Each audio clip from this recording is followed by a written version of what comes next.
We review monitoring points and then open it up for Q&A. I have here today with me Department of Health, St. Regis Mohawk Tribe, DEC, and the PRP at Arconic, and also their contractor. One of whom is Dan Casey. He's the project manager for the construction site. I'm going to request Dan to get up and let us know what's taken place in the past month. Okay. Hello. As Young said, my name's Dan Casey. I'm the construction manager on the project.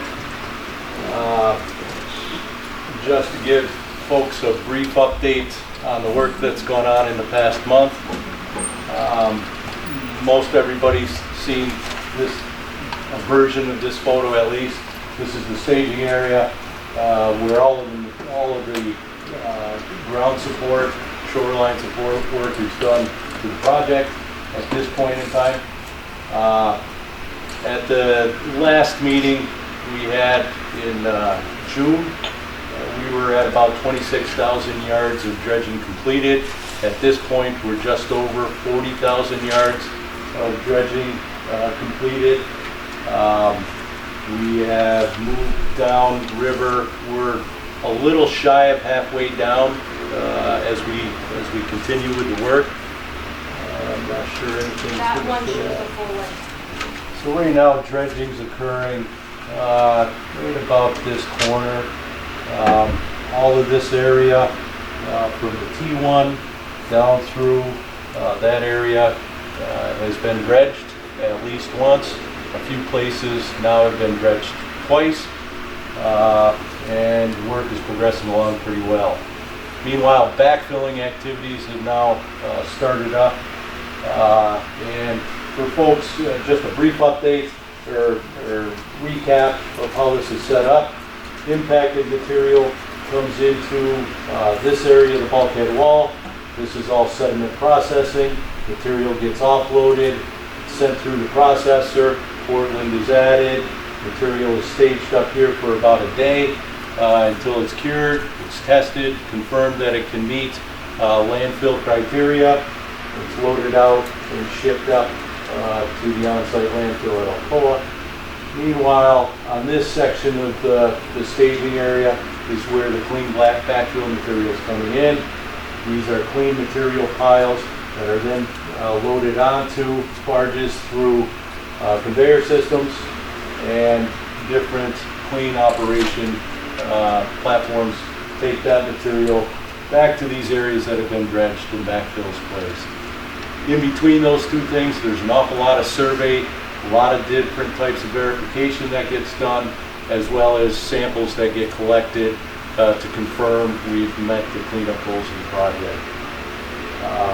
So work is progressing pretty well overall on the project. We're in our 11th week of dredging, and as I said, we've just crossed over about 40,000 yards of material removed. That's from roughly a little less than 100,000 yards that's expected as we move forward in the project. That's really the update from my side now. Okay.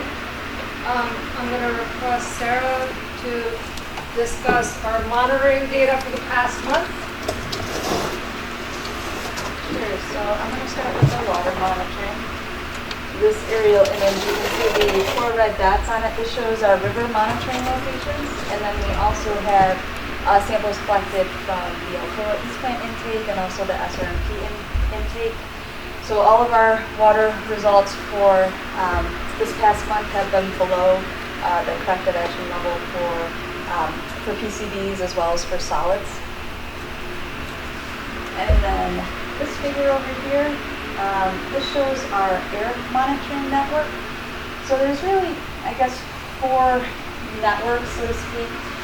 This is a staging area over here, so you can see our 4 air monitoring stations around that. This is the secure landfill, so you can see the network of monitoring stations based around that. This is our T1 area, so again you can see all the stations based around that. And then we also have, as Dan mentioned, as dredging moves along the river, we put air monitoring stations that surround where dredging operations are happening. Those aren't necessarily shown on this figure just because they're mobile and they move as the dredging moves. So I'm going to break it down a little bit for the staging area, this T1N area and the dredge corridor. All of our levels have come back this past month below the corrective action levels that have been set. That includes PCBs, VOCs, as well as particulates or dust. At the secure landfill, the majority of the locations here have also, all the levels have come back below the corrective action levels.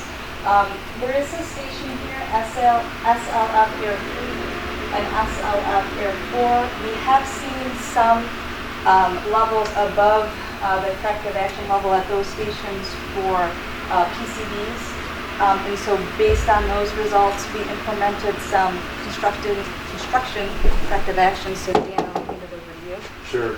So what we did when we got this data, there's really two corrective actions that we took. After we stepped back and evaluated, tried to identify what might have been causing those exceedances.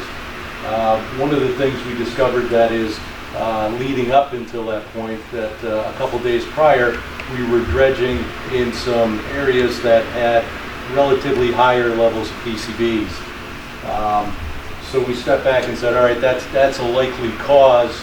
And at the time the data had come in, at that time we happened to be in an area that had relatively lower PCBs.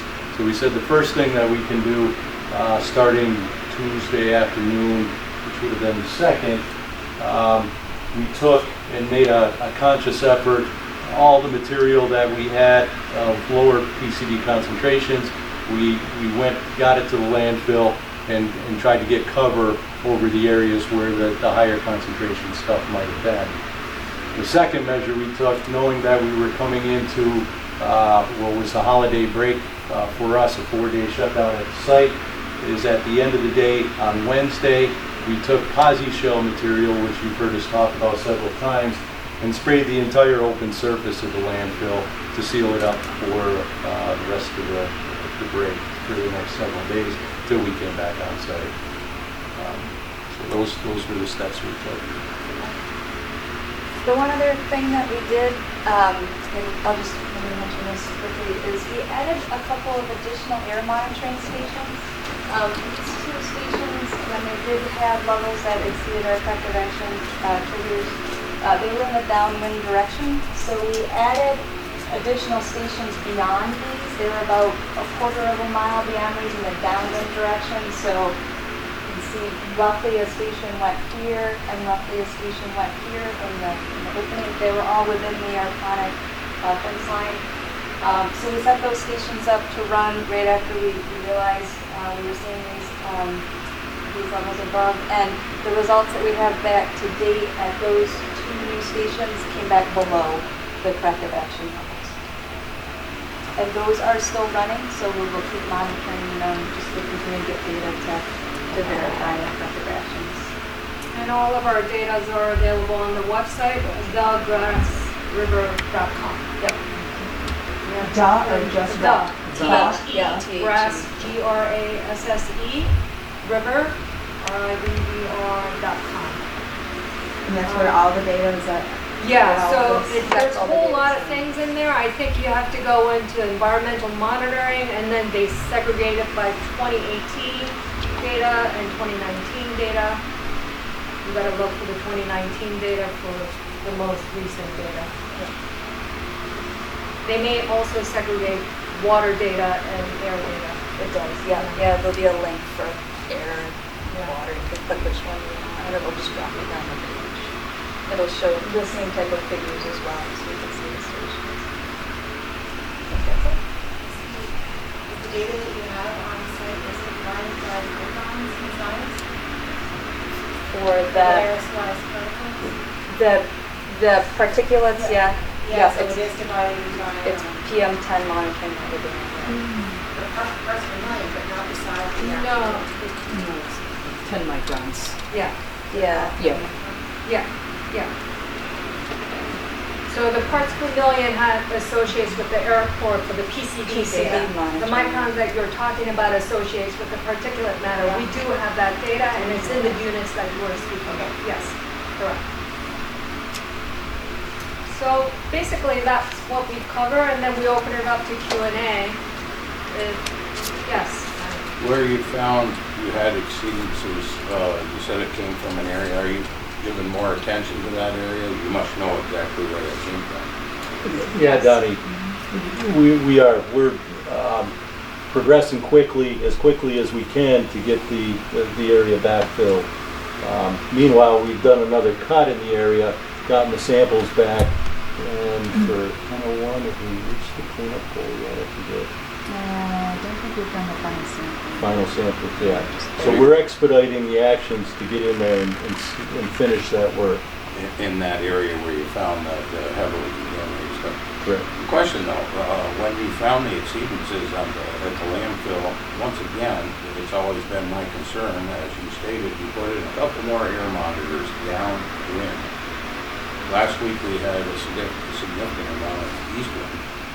Why do you not show that same amount of caution by putting more monitors in the easterly or in the westerly direction in case the wind is out of the east?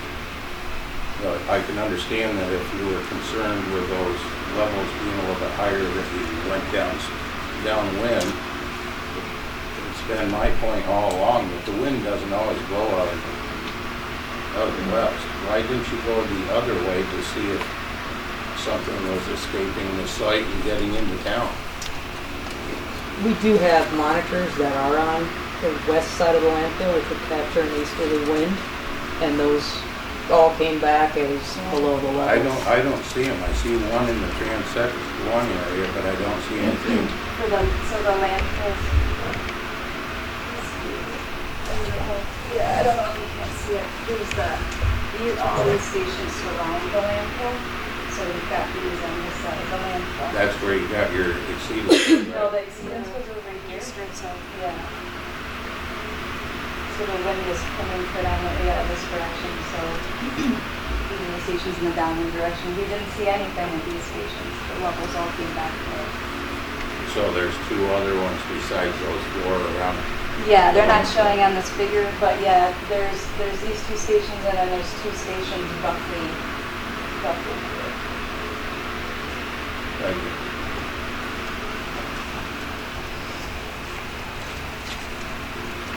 Any other questions?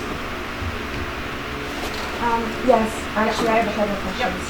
My name is Tamara Cook, and this is actually my territory here, which of course means that we're original people here in this area. So one of our concerns is to protect the land, to protect the water. So my question is just simple. Which way does this flow? Where does this river flow? It flows that way. This is the Power Canal. Flow of the Grasse River is down. And here on this one, you can see St. Lawrence River. Okay. So you're telling me that all of this contamination that you actually are dredging up, pulling out, is not making it to the St. Lawrence? Because you see, when that happens... You do have some. Okay, because when that happens, you do know that our territory draws off the river. Yes, ma'am. Yes, Okay, ma'am. okay. So that's one of the reasons why the water sample, for instance, is not limited to the Grasse River. It also extends within the St. Lawrence, and then further down within St. Lawrence, there's a intake at the Alcoa East plant, and then even further down, visualize with me, further down, there's the SRMT's intake. And recently there was a request from MCA, which MCA had discussed with SRMT had discussed with the PRP, that there might be situations where if there's exceedances, let's say at the SRMT drinking water intake, then SRMT will collect sample at the MCA location as well. Just to note, we have 0 exceedances up to now at any of these intakes.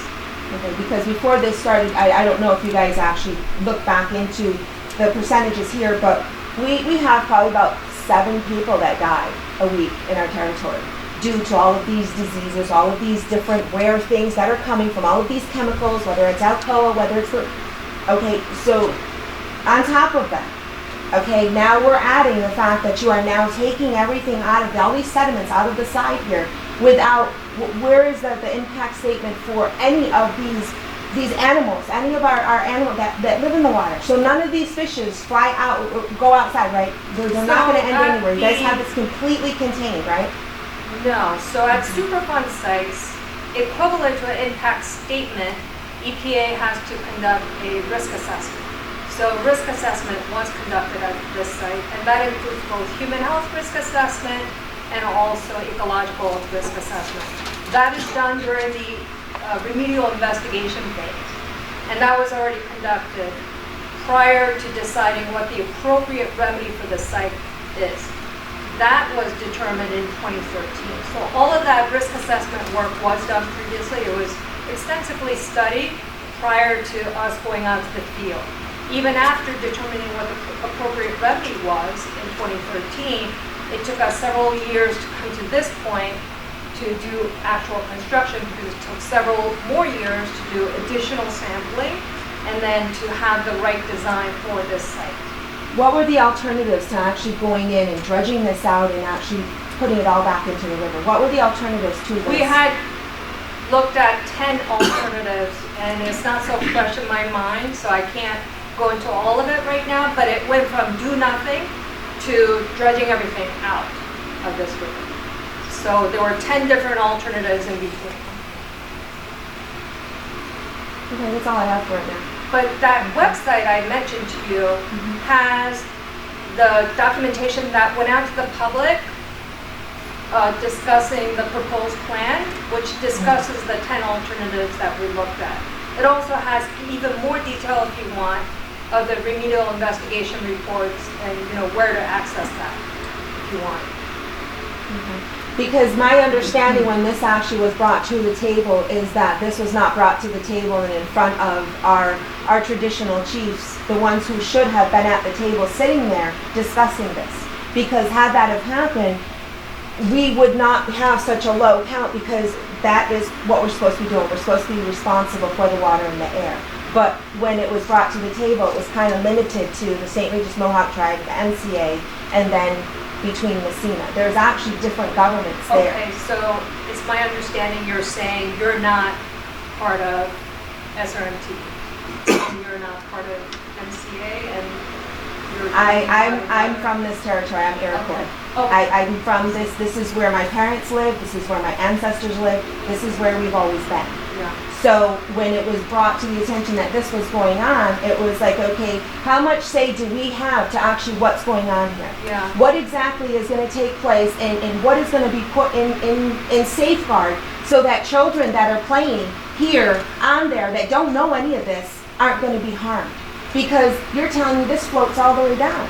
So this is somehow going to affect this area right here, whether it's the animals, the children, the neighbors, when this starts to dry up and all of this starts to go in the air, like if there's a flood, like it's actually gonna have something, a huge impact here.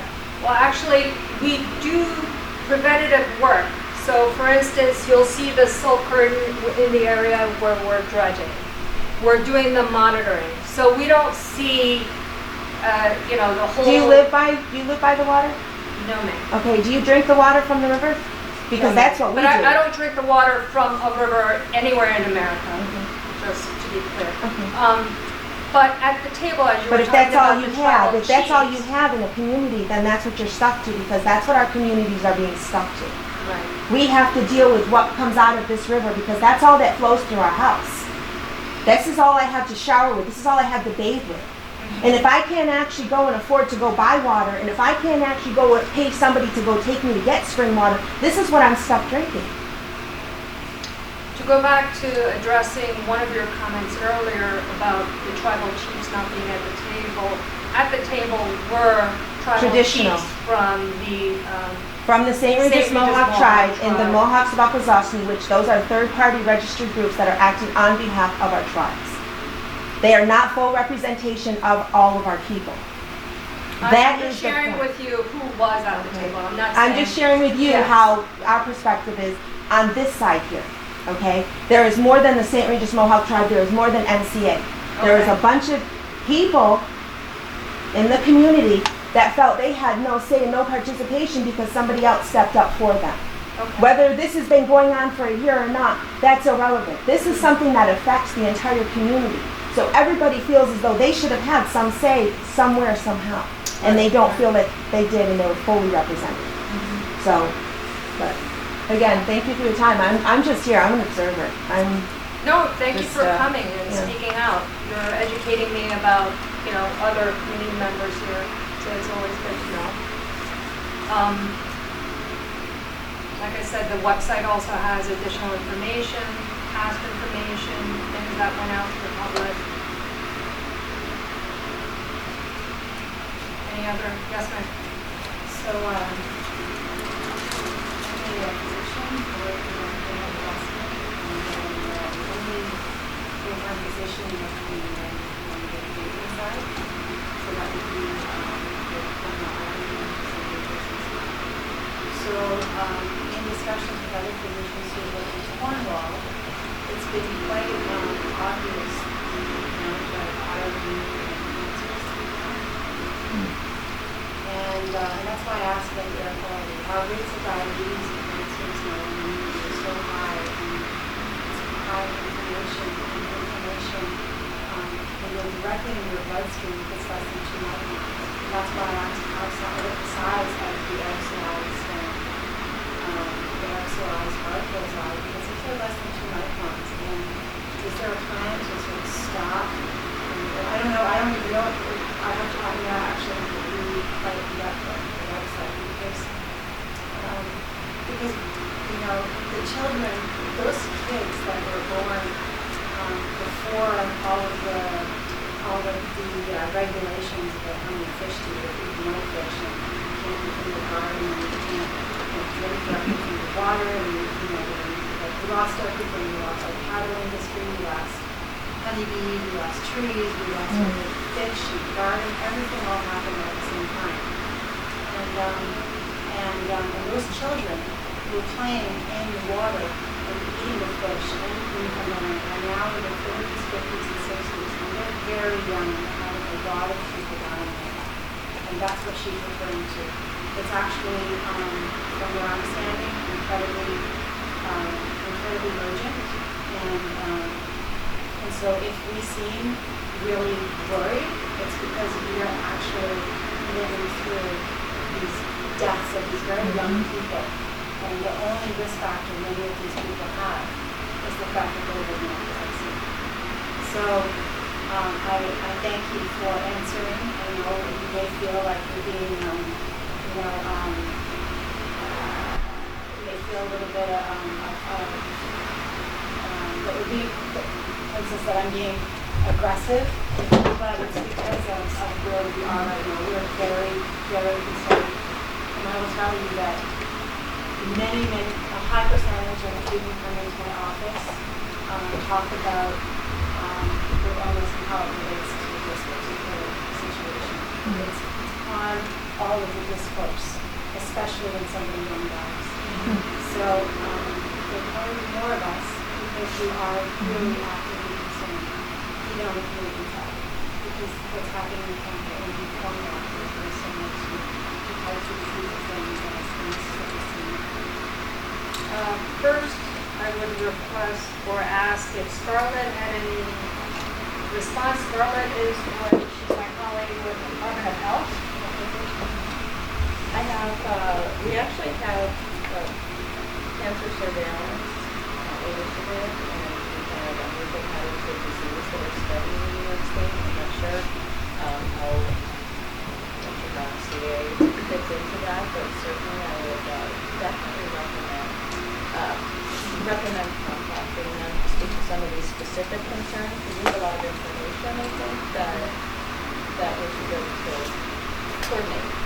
So I have a background in epidemiology and biostatistics, performance, and it's really, I know how hard it is to survey any place, in particular, a place like Akwesasne, which has Ontario, Quebec, and New York jurisdictions.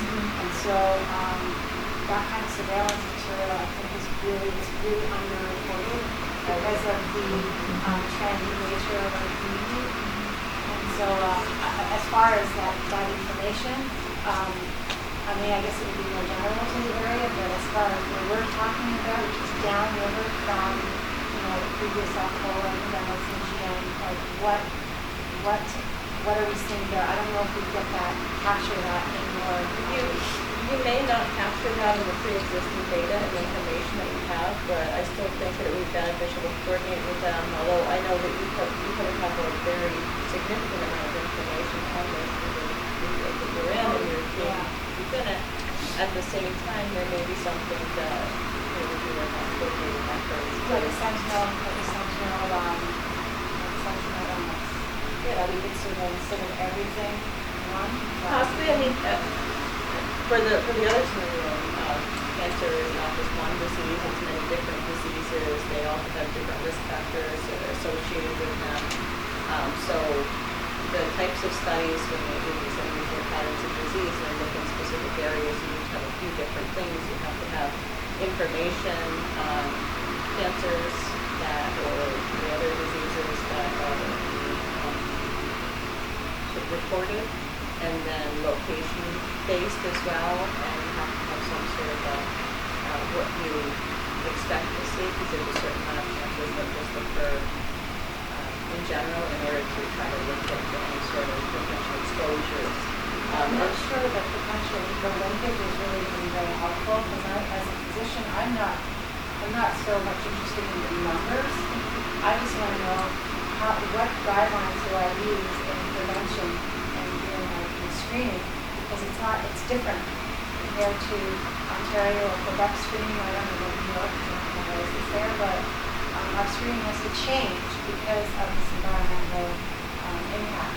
And so I guess it would help for that, but on that end, yes, on that end. as far as numbers is concerned, I don't know if I'm but in order to see a health effect associated with exposure, you have to identify an exposure. And as they're working on this project, that's why there's a significant amount of monitoring that's going on to try to identify whether there's any contaminants that are migrating as a result of this remediation. And those contaminants, that's why they're sampling the water column in many locations along the river, and they're also sampling the intakes to see if there's any exceedances of the corrective action levels, and also comparing to drinking water standards that we have. And the reason that they're so far, the water that they're so far upstream of those intakes is so that if we see an exceedance there, it would take a very long time in order to get down to where the intake is, so that we want to sample closest to where the dredging is going on in order to capture that as quickly as possible. But we also have sampling locations with other downstream to make sure that those actions are taken quick enough to be effective.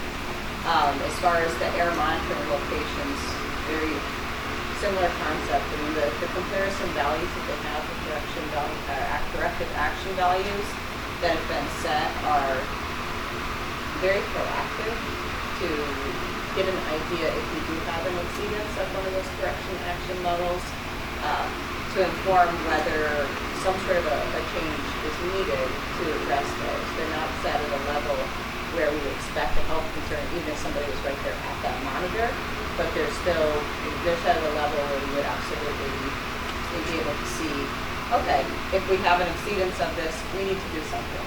Something needs to be done in order to address that before there's any sort of a health concern for the outside community. So those types of proactive measures are how this project is trying to reduce exposures. There's a lot of different other potential exposure pathways associated with the site. The fishing advisory that New York State has is one, or rather the fish consumption advisory. But at the same time, it's an advisory. It's not a prohibition of people eating the fish, so it's choose to keep the fish, even if there are PCBs that are moving the fish. It's not something that, we can inform people of our advisory. Are these advisories like day by day, like you would have like? No, the advisories are based on a couple different things. They're based on fish I'm sampling. sorry, what they're calling. Oh, Like if there was a westerly or easterly wind, would you say, on this day, we probably would suggest you stay indoors for? No, No. we don't have any advisories. Yeah, we don't have First of that. all, based on the data we've seen, there is no advisory But necessary. if you did, is there a plan to let people know that they should probably stay No, inside? but first of all, our detection level and the level at which we take additional action is extremely conservative. So if we hit that level, which we did twice, within the landfill, not at the staging area, not at the river where the remediation was being done, we had a couple of, several additional measures, such as putting another tier of monitoring points and seeing and making sure that data dissipates as you go further away from the point of the source of that higher contamination, right, within the landfill. So you have a northeast step. Yeah, So yeah, that's but good, those that's levels that we're monitoring are so conservative, even if you hit that once or twice or on a daily basis for a week, it's not at a point that's gonna do harm to us. Even our workers do not have a breathing apparatus at that location while they're working. That gives you some indication of what level of monitoring we're doing. We're doing extremely conservative monitoring data. So, but to get down to your direct answer for your question, no, we don't have a plan for that because the levels that we are monitoring for and triggering additional efforts on our part or actions are extremely conservative. We will never have a point for this particular site where we're going to have to do a public area notice or saying, hey, stay indoors. We don't want to restrict people's lives. We want to clean up this site as quickly and safely as possible, and then, let people use the river the way it should be used. So that information might be. Yeah, so on a daily basis, when we have these monitoring data, as soon as that data is validated, we post it onto that website, the Grasse River. No, it's www.thethegrassriver.com. And additionally, if you wanted to contact the group that I have, which I'm using infectious disease or cancer surveillance, cancer registry, you can contact me and I can put you in touch with the right person. My information is on the Massachusetts outside. And also, we communicate with the Environment Division in Canada, so if you provide your information to me, I can ask her. Within the United States, there's ATSDR, I forget what that acronym stands for. For toxic substance abuse registry. But they're the organization that hires DOH in this state to do cancer studies if an area warrants it. I don't know if such a thing exists within the Canadian side. So I'll ask her, if you give me your contact information, I'll ask her, hey, this question came up, please speak to her. She is a doctor and she is concerned for her community members. Yes. I don't know if I'm correct in saying this, but I was given the impression years ago that cancer statistics was the driver that initiated the cleanup. Wasn't it health effects was the biggest concern in getting this addressed? No. Because as you know, I've been coming here since 1989, and I've had people ask me, why do you spend so much time pursuing it? In the 70s, I had two children that died of childbirth, and my doctor told me that I was not alone in my community, that there seemed to be a rash of it, and it was his professional opinion, as well as some other doctors that he consulted with, that it was industry related. Yeah, I'm not aware of that, because usually sites are listed based on hazard ranking, this site being even rate, and that's why this site is not even an NPL site. It functions as an NPL site. It's a non-NPL site. It's National Priorities List. So that's you get on that list, you're a Superfund site. Officially, this site is not on that list. However, EPA had issued a unilateral order to Arconic, at that time Alcoa, to clean up the site as if it was a Superfund site. This But the is not a hazard, Superfund site. it's not. Based on the hazard ranking back in the 1980s, it didn't measure up to that. Meaning, this site's contamination levels were such that at that time, it didn't measure up to other Superfund sites. However, contamination was there. EPA determined that cleanup was necessary, so there was a unilateral order handed to Alcoa to treat the site as if it's a Superfund, but it's not on the NPL list. It's one of the very few non-NPL sites that is functioning like our Superfund site. It is on the state register. The upland is being remediated under the authority of DDC, which was completed in 2001. That conflicts with the information that I was given back in 1989 by your We were given predecessor. a bad info. It was your predecessor with EPA, and this would go back to 1989 when the meetings were at the high school. And that's where I tried to reiterate what I had heard, and I was accused of spreading rumors, and I walked out of this meeting. So back then, we were told that this site was just as bad as Love Canal ever was. And that was by your predecessor. What can I say? That person is not here to defend themselves, and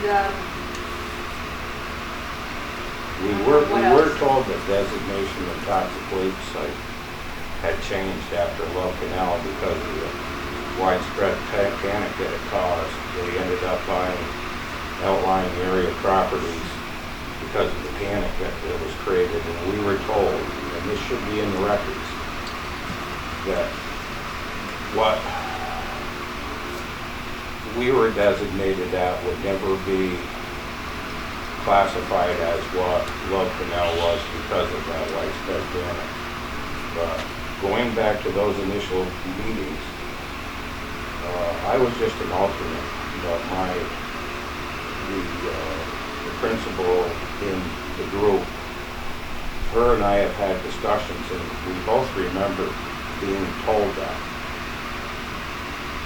And that was back when the people in attendance at the meeting were, I think, Swafford was the plant manager at Reynolds, Tim Mock was the plant manager at Alcoa, and I can't remember who the plant manager was at Reynolds, but it was a very contentious issue when they started to talk about the designation of this area.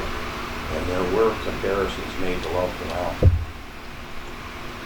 I can't speak a lot to that, but I recently became the project manager of Love Canal, so I've seen a fair amount of the data and I have a bit of the backstory.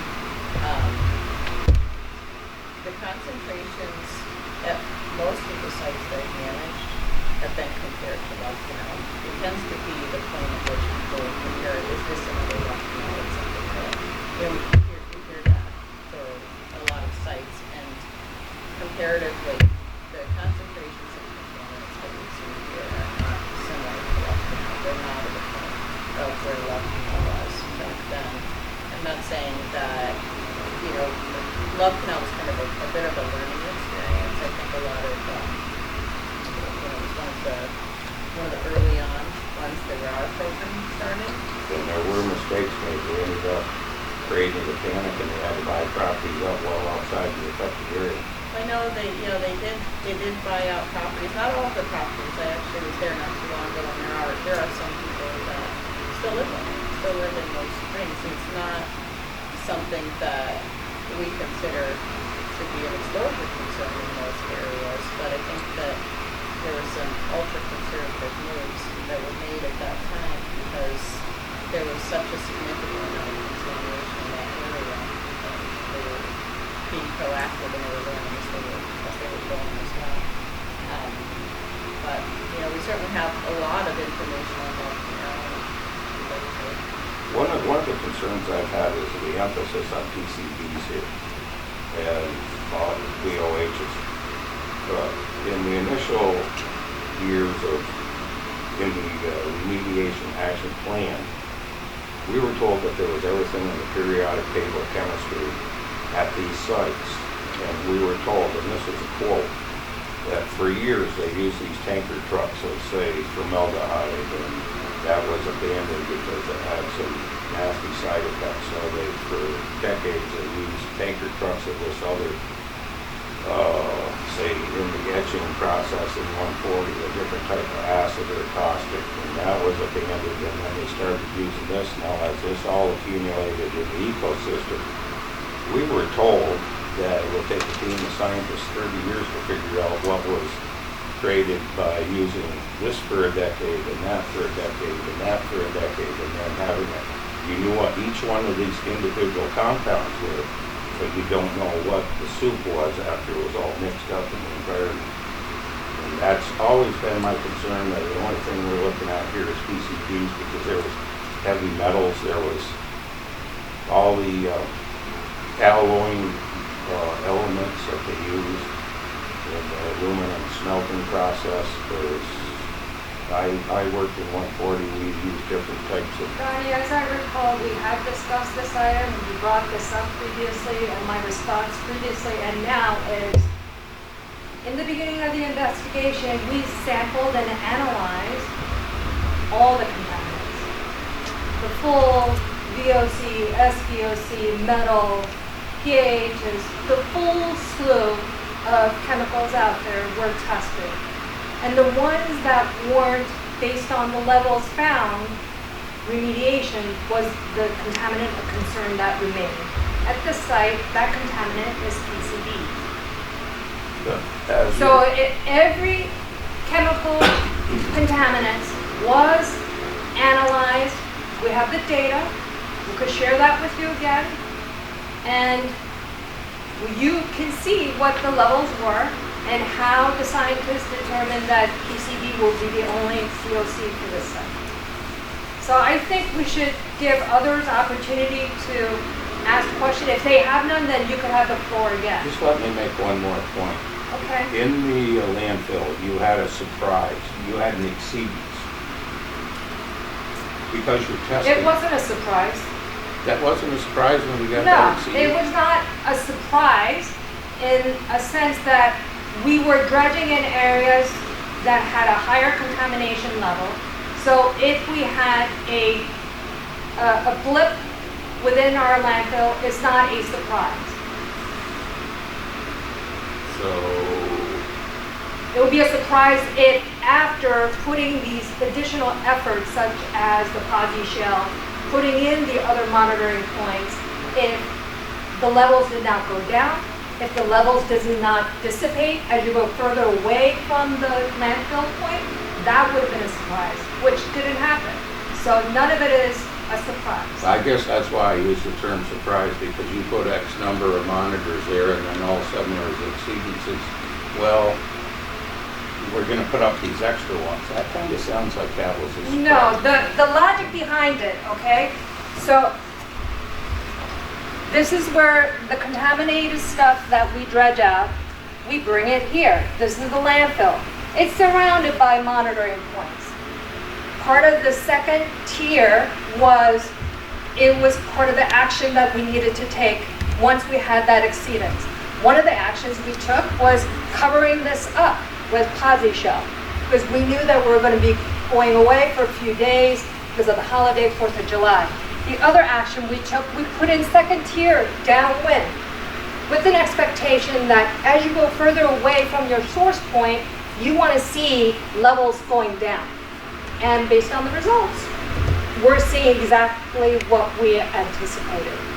So it's thoughtfully planned out, our actions are thoughtfully planned out. It's not a surprise. It's what we decided to do even before. We take the action once we have a hit. and the results show what we hypothesized, that as you go further away, the levels drop. As the days gone on, the levels drop. Yes, sir. It was mentioned in your presentation that you've gone back to some sites and re-dredged, so just can you kind of explain that process a little bit more? That's part of your overall.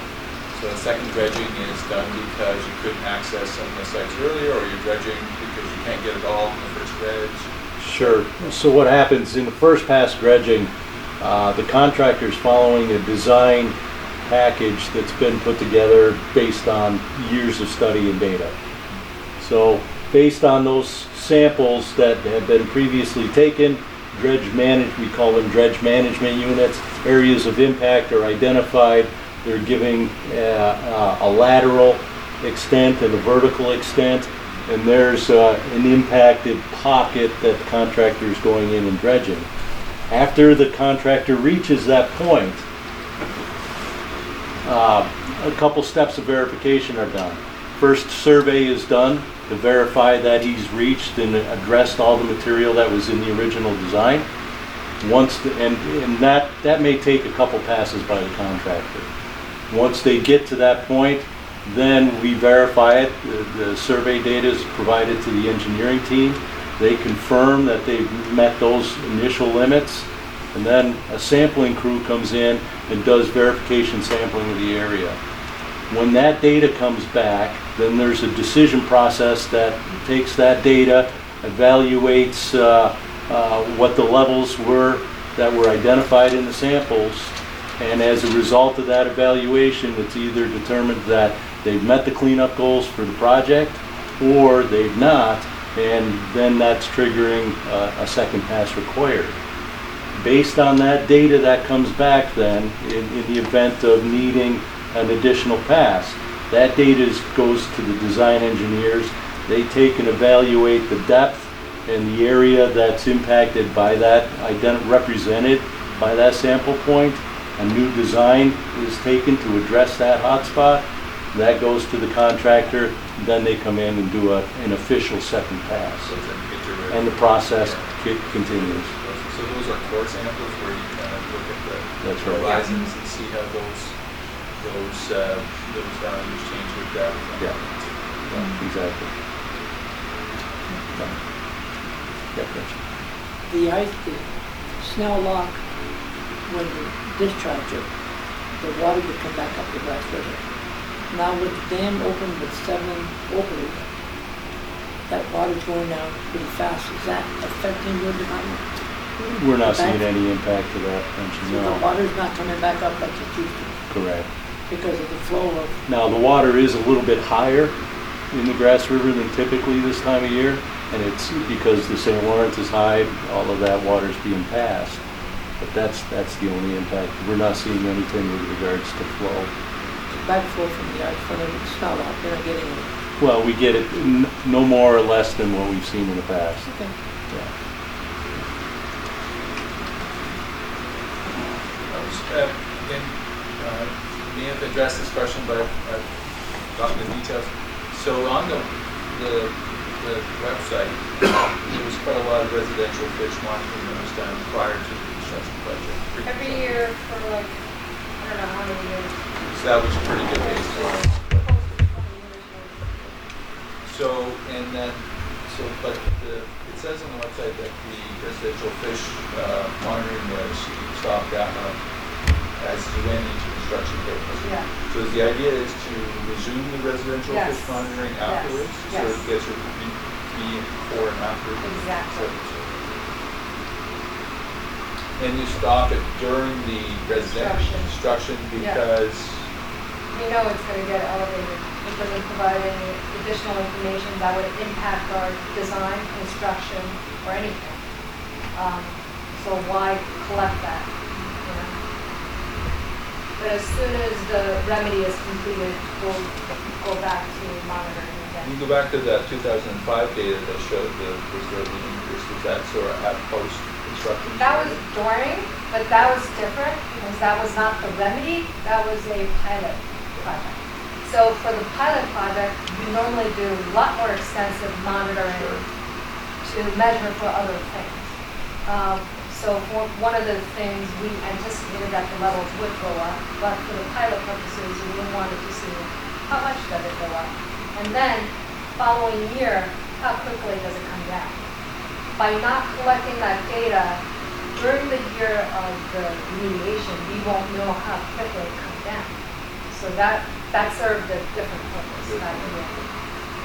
But during the construction of the remedy, it doesn't, I don't see the purpose of it. When do you think will be the earliest that you'll restart the residential fish monitoring?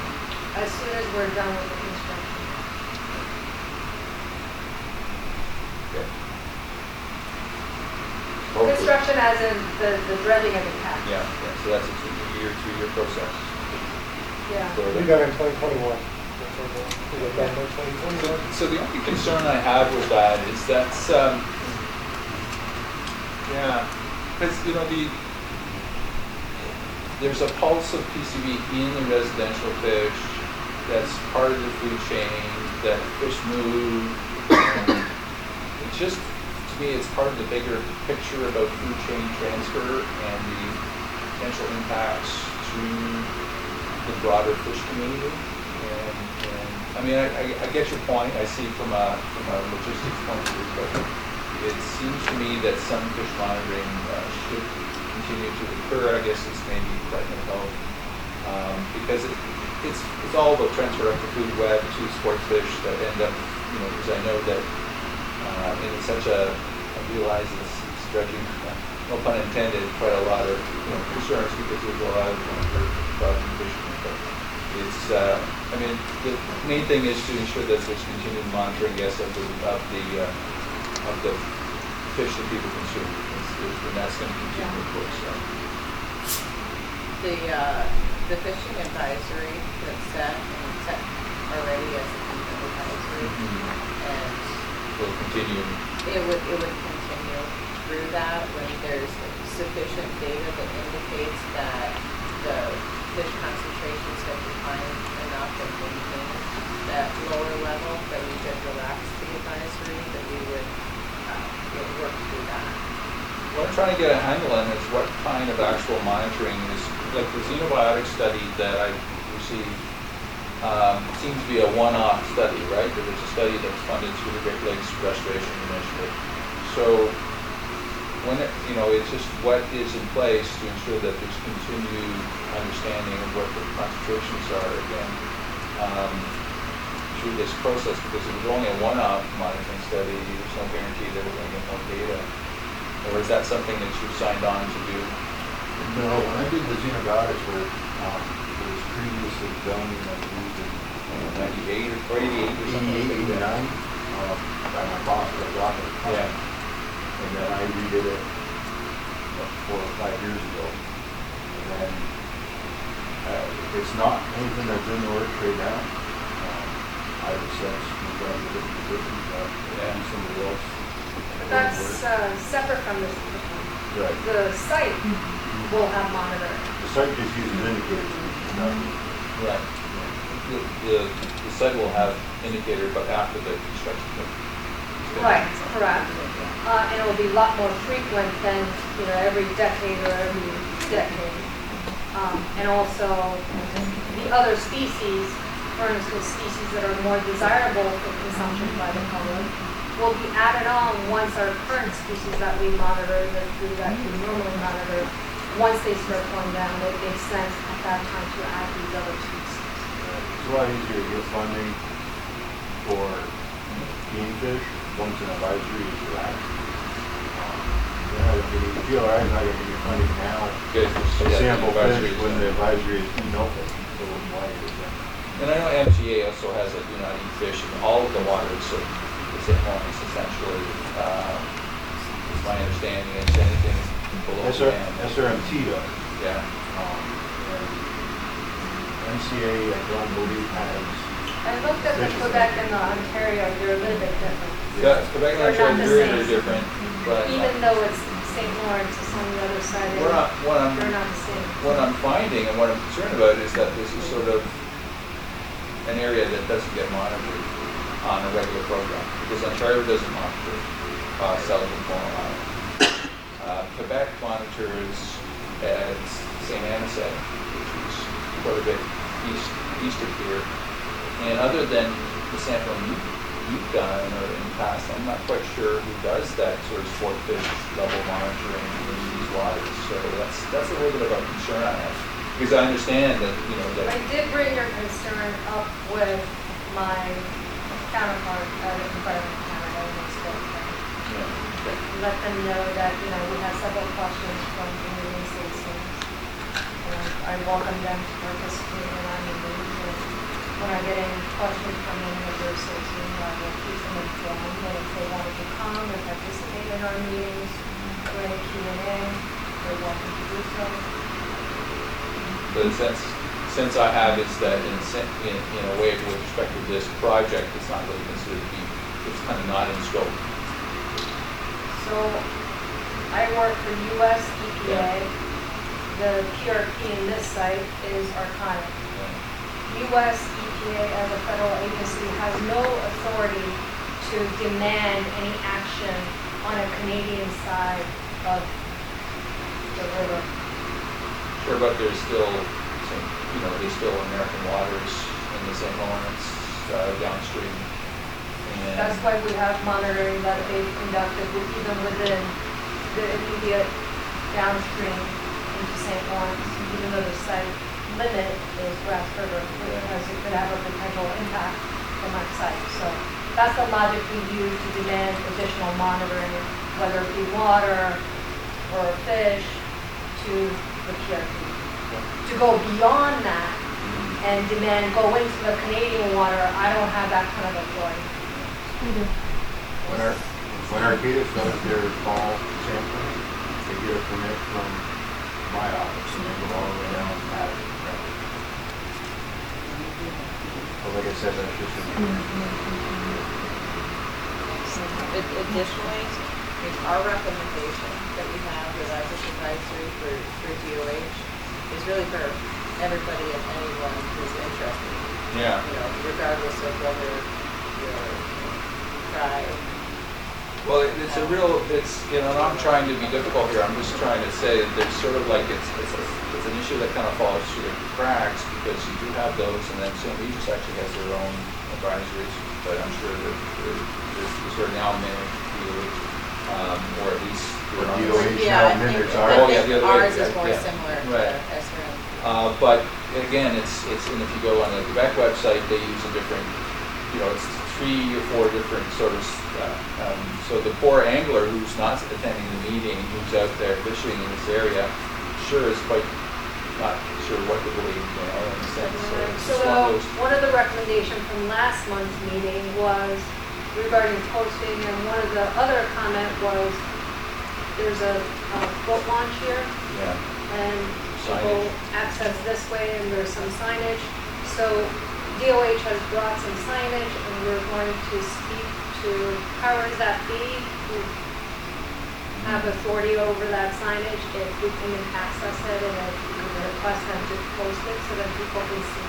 So, right, I think those were great suggestions that we got at the last meeting, and so I did bring that to our education outreach, and they produced more of these so I could bring them to the meeting, and also so we could post them in some areas that anyone could just see without, going to the website before going fishing, because not a lot of people think that, let me check to see if I can eat the fish that are in this area. So we both put some of these up in possible locations, and you're welcome to take the attendance as well, whatever else I'm doing. So we're trying to get the word out a little bit. Another issue that was raised that was quite interesting, and I actually heard it from another source, was the fact that there are anglers who sell fish locally, and I think that's an important aspect to consider. Yes, and so DOH provided a contact person, which was provided to Donnie, because Donnie had seen people actually collecting fish caught from eat-none location and then selling it. So then Donnie had got in contact with that individual. Do you want to share? Gentleman I talked to name was Luck. Luker. He's from agriculture and markets, and he told me that the issue of the fish being sold in the restaurant falls under the Board of Health. And he asked me where these fish being processed, and I says, well, if you would consider filleting the fish processing, yes. And because they were filleted, that's categorized or characterized as being processed, and that falls under agriculture and marketing. And he's talking to his legal department right now as to what can be done about it. I took it upon myself this week to call Senator Patty Ritchie's office, and they referred me to Senator Joe Griffo's office. And then I had a conversation with Steve LePan, who is a senior fisheries biologist at Cape Vincent. And he said that what we have is a commercial fisheries here by default, because there is no state legislation saying that it's illegal to sell these fish. The history that I have observed, this has been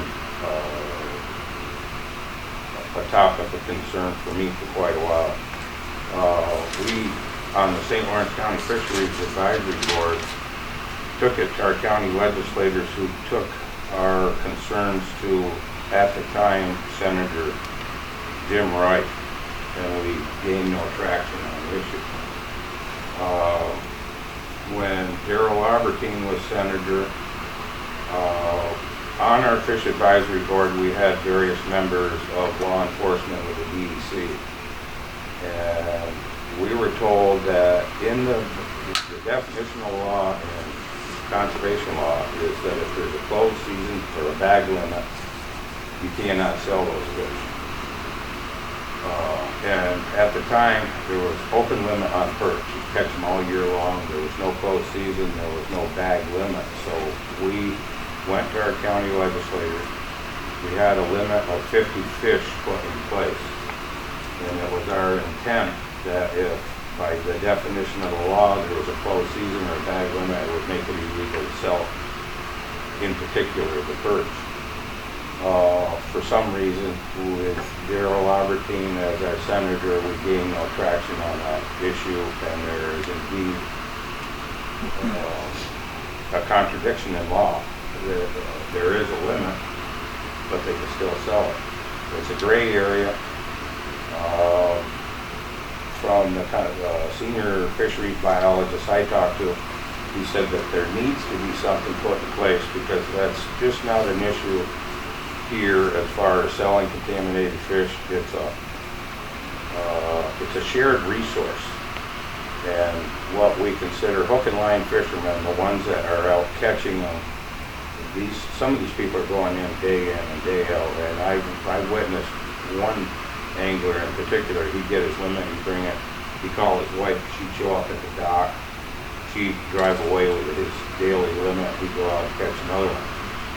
And this being a shared resource, the analogy that I always used was that poor guy that's got a 5-day-a-week job and he wants to take his kid out on the weekend, catch some perch. These perch holes have been cleaned out by the market fishermen, as we call them. And what the senior fisheries biologist told me, there's a processor down in, I believe it's up in, I don't know if it's in Jefferson County or on the edge of Jefferson County. He ships out 30,000 pounds of fish a month. So I have talked to the senator's office, and I'm hoping that this time we gain some traction on getting some legislation enacted to make it illegal to sell what I consider a sport fish. Thank you for the update, Don. I really appreciate that you made contact with the public, with the government. I will contact him and see what his legal department has advised him to do as far as the processing part of it. I'll take an additional question if you have it. It's 7:10 now. I think our meetings are normally 6 to 7. So if anyone has one additional question you want to ask me today, otherwise let's discuss next.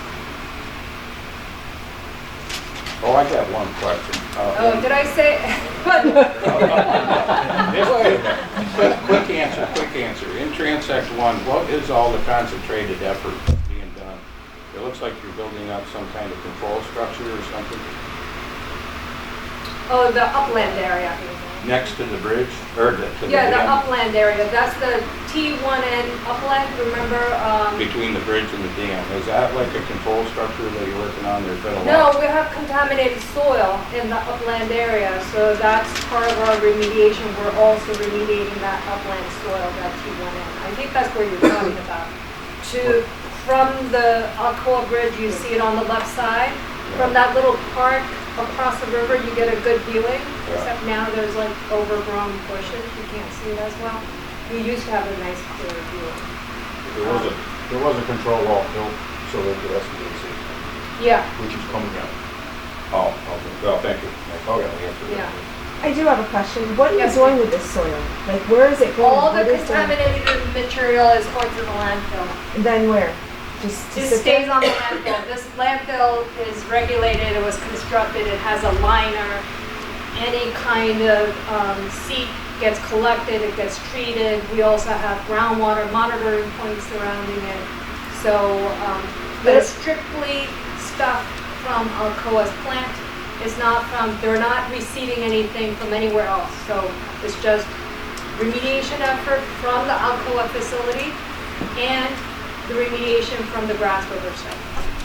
Now, correct me if I'm wrong, because actually I did hear at one point in time that there was a process that you can actually take contaminated soil and somehow break it down to where you're getting rid of those contaminants. Like Some contaminants, you could do that. I don't believe there's a way to biodegrade with PCBs. They seem to be just persistent and they'll stay on. So they have to be, once it's out, it needs to be encapsulated in our landfill or in a cell. So what is being done to make sure this doesn't happen again? And you don't have to Yeah, repeat so that's why it will this? be encapsulated in this No, landfill. I mean this whole process, period.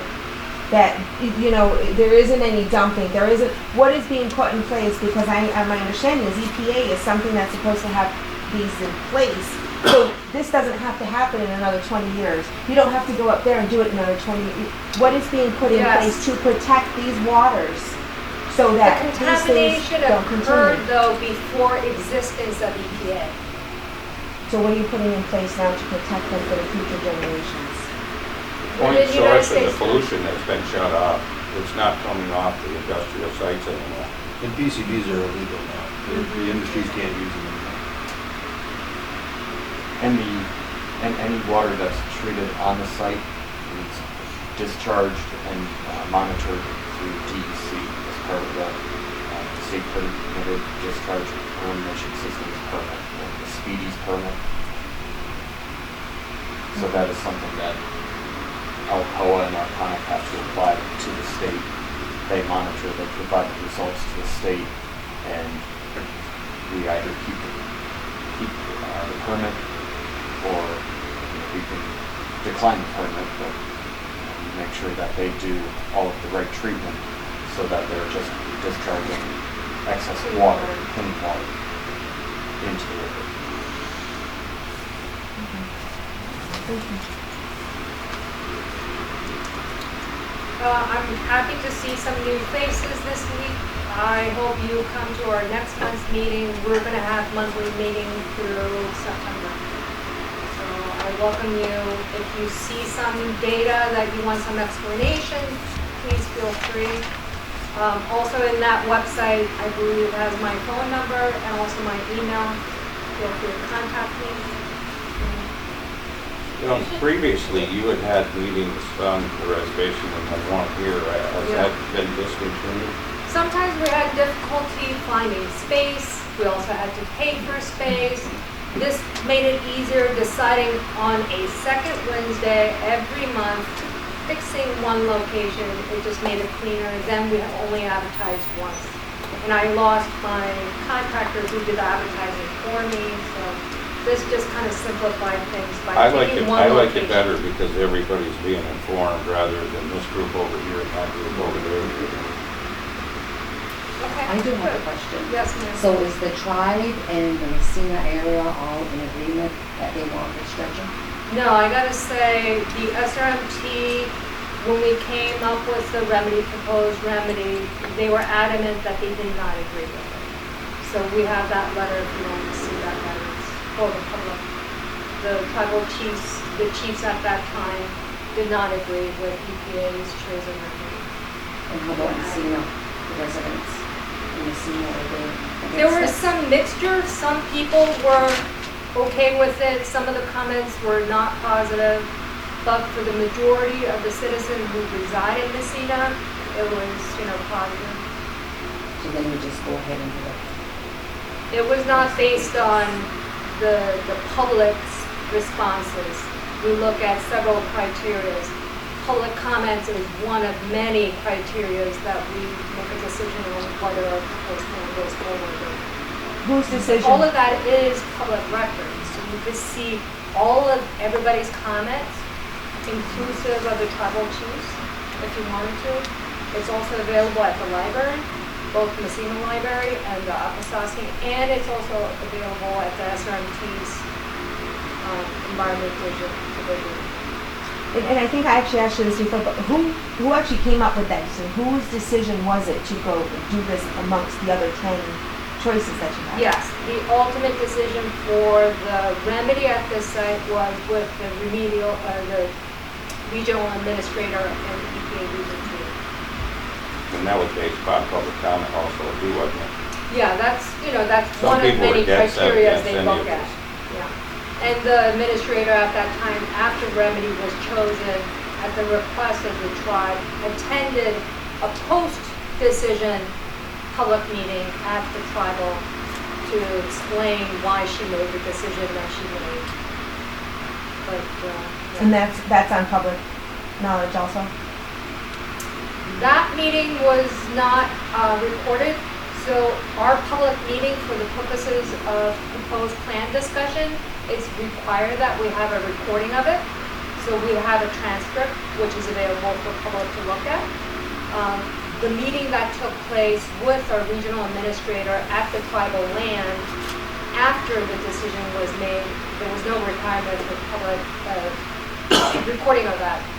So we didn't make any recordings of it, but, no surprise. The tribal chiefs were not happy with what was proposed. They were not happy with what was chosen. We've been doing this for 35 years. Studying this stuff. 40, August 1st. Trying to get people from the outside to come in and listen like you are right now. It's like calling IDs. You can't get anybody. Everybody wants to talk about it, and everybody wants to come in and sit down and just discuss it and tell somebody. I thank you for coming. But where were you 2 months ago, 5 months ago? Other people, Cornwall, same way. We're shooting our yachts. But where were you, Dennis? Taking care of our sick elders that are dying in our community. But this is part of it. And I understand that, but see, you're asking where I was 2 months ago. I was over in Minnesota actually fighting for tribal lands that are being taken from our governments. But there are reasons. I understand what you're saying, but understand what I'm saying, okay? I didn't There's say a reason no. why I was not here, and there's a reason why she wasn't, but we are here now, which is the best part of it. Yes. But Thank you going for your forward, participation, yes. just to actually explain all of it, see, my standpoint is, I'm Nkwenhuwe. Okay, I am of this land. I am responsible to protect this land, the water, the land, and the air. That is why I sit in these meetings. That is why I come here, and that is why I speak out. Okay, if I see something that I do not like, it's my job to speak on it. Okay, and if I can't speak for just myself, I'm going to speak for the rest of the elders that I actually bring the information back to, because I don't speak alone. This is something, yes, we are all supposed to do, but I don't just sit here just for me. I sit to bring back all of the information that I have heard and everything that I've learned to them. But understand, my position as Nkwenhuwe and an original person of this land, you have to understand the dynamics of how this land came to be. Okay? We were divided. We were divided. We were set out to conquer and divide. And that is exactly what's happened. You've actually separated Akwesasne from Messina. You separated the old from the new. we're separated. So it's a matter of actually trying to break down those barriers to get people to understand that this is important to all of us. This is important to everybody from here all the way across Turtle Island, not just here. But unfortunately, we still have those barriers and those borders. Those are what we have to break through, to get people to understand that this water flows, and this goes all the way down to Fort Covington, this goes all the way down to Dundee, this goes all the way through. So it is a responsibility of all of us. But because of the way we live, and the fooding, and the chemtrails, and what's in our water, this affects the way we actually treat each other. These are the things we have to start paying attention to and noticing. Because hopefully someday we can actually fill this room and everybody is going to be able to have a voice and a say and be able to know what's going on. Thank you for coming. Thank you. That's actually started when they got away from having the two distinct groups. Now we're all together. And in defense of the process, when it comes to the dredging, back in 95, was it, levels went up in the fish, and everybody said, oh, you gotta stop that, that's bad. But you had to stay around for a couple of years to look at the evidence. It dropped down lower than it was initially before they started the process. So hopefully by the time this is all done, someday we'll get it back to the point where we can eat these fish. But we gotta go through this now. I'm going to request that if you didn't sign in on the sign-in sheet, do so. If you would provide us any contact information, that's another way to keep you informed. Like if we have next meetings, we send out blast out an email to the people. So if you're willing to share your email, that's great. And also there are some pamphlets out, fish advisories, copies, swimming notices. Feel free to take them. I just want you to understand my situation here is I came back here after living in the city, being born and raised. I came back here to take care of my widow. Okay, my widow is 97 years old and she caught cancer. And I was with her until she left. Okay, so I have a very, very strong opinion when it comes to somebody catching cancer. This is the stuff that causes that. This is the stuff that makes it so that we have to bury our loved ones and our children and our young and our dudas. And we're not supposed to have to. So this stuff I take very seriously. And my apologies, I wasn't here earlier. I did hear about the meeting going on.